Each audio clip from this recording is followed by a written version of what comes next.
Tere, mina olen Pille Naminamist ja me teeme täna 2 mahlakokteili, mis sobivad imehästi näiteks naistepäeval serveerimiseks. Esimene kokteil on tehtud Aura ananassi nektari ja apelsinimahlaga ja granadilliga. Ja selleks me paneme nüüd kõigepealt klaasi põhja umbes detsiliitri jagu apelsinimahla, umbes sama palju ananassi nektarit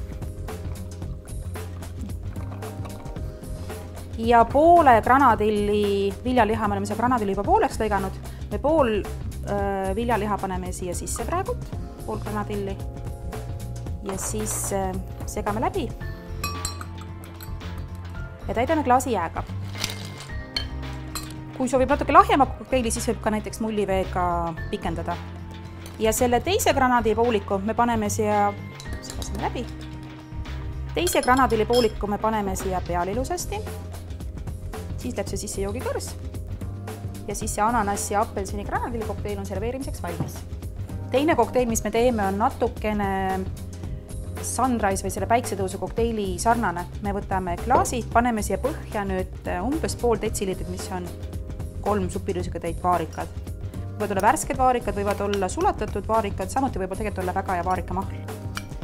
Ja siis tambime natukene nuiaga seda selle massi katki, et see mahl paremini eralduks. Siis täidame klaasi jääga. Meil on siin jääkuubikud.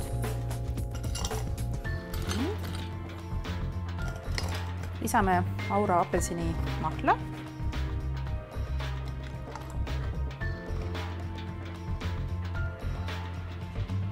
Näete, see on väga ilus kihiline kokteil. Kui on soovi, siis võib panna taas natukene mullivett. Ja kõige peale võib panna veel mõned vaarikad kaunistuseks.